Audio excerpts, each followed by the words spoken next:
Space station में हैं, Wilmore और सुनीता विलियम्स जी। और अभी थोड़ी ही देर पहले जो है दोनों हैचेस खुले और जो आज सुबह जो डॉकिंग हुई है उसके बाद में अब दोनों हैचेस खुल गए और जो 4 एस्ट्रोनॉट्स इसमें एंड्योरेंस ड्रैगन कैप्सूल में भेजे गए थे वो अंतरिक्ष स्पेस स्टेशन के अंदर कदम रख चुके हैं और वो जो है पृथ्वी से ग्राउंड कंट्रोल से बात कर रहे हैं और जो भी उनके अपने इम्प्रेशंस हैं उसके बारे में बता रहे हैं और उनका अच्छा स्वागत भी हुआ है। मुझे एक तस्वीर जो ग्रुप तस्वीर ली जा रही थी उसमें 11 लोग दिखाई दिए और कुछ ही समय में ये मालूम नहीं है कितने घंटे या दिन, वो तो नासा की तरफ से अनाउंसमेंट होगा कि कब 4 एस्ट्रोनॉट्स जो हैं वापस इससे ड्रैगन कैप्सूल से वापस पृथ्वी पर उतारे जाएंगे। तो उसका इंतजार है और इस समय जितने भी एस्ट्रोनॉट्स हम स्पेस स्टेशन में देख रहे हैं वो सब हेयर एंड हार्टी हैं और ये एक बड़ी अच्छी खबर है। ये बात सही है कि जब एस्ट्रोनॉट्स वापस पृथ्वी पर इतना लंबा समय बिताकर अंतरिक्ष के स्टेशन में पृथ्वी पर आते हैं तो उनकी सबसे ज़्यादा चिंता उनके बारे में होती है उनकी सेहत को लेकर के, क्योंकि ये 7 दिन के लिए सुनीता विलियम्स और विलमोर गए थे 5 जून को 2024 में और लेकिन टेक्निकल वजह से जो ये स्टार लाइनर के ही कैप्सूल में वापस नहीं आ सके और लगभग 9 महीने तक इनको अंतरिक्ष स्पेस स्टेशन में रुकना पड़ रहा है।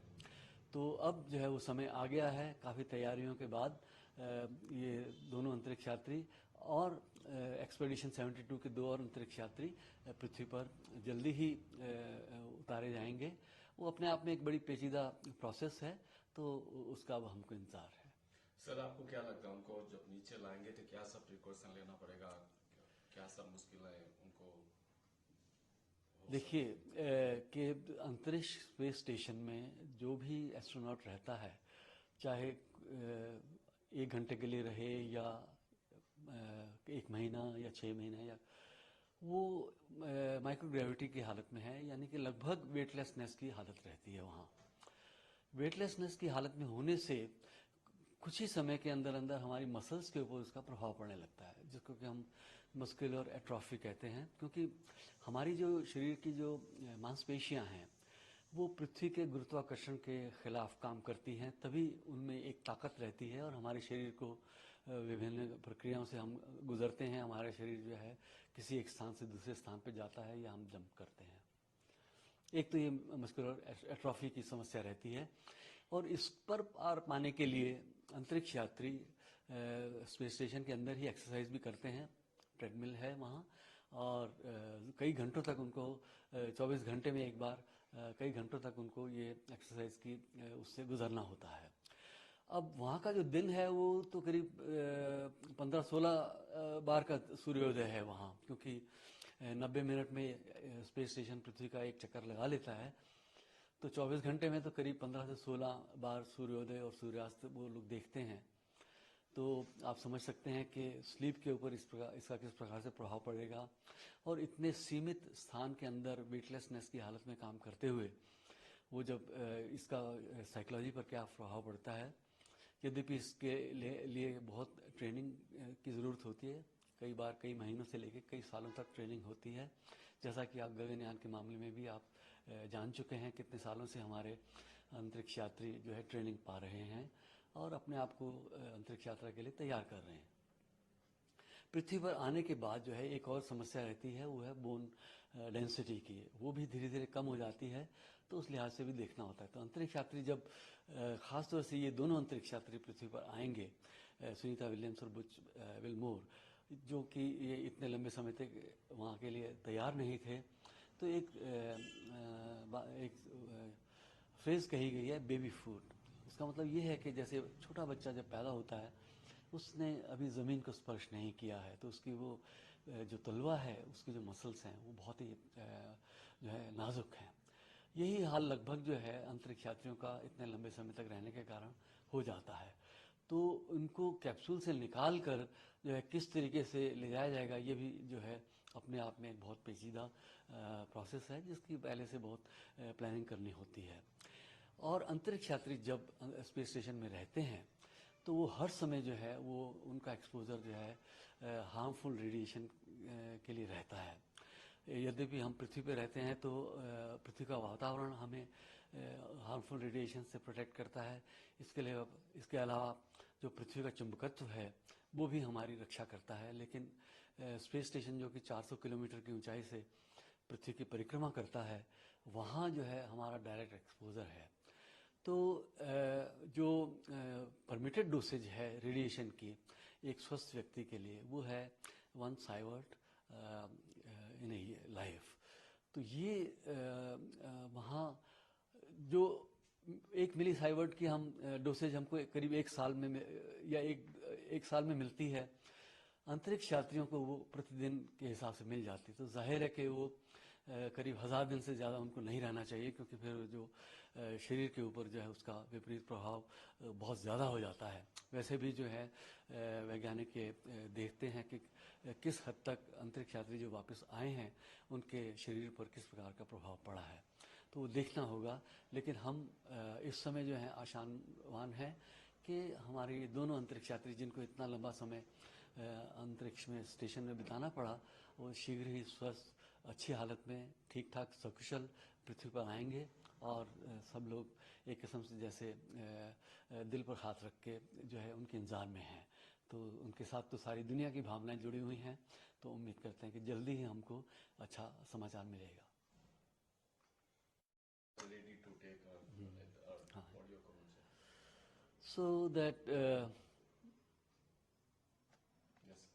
So that very big moment is going to be there any time from now, when Sunita Williams and Butch Wilmore will be back to the Earth.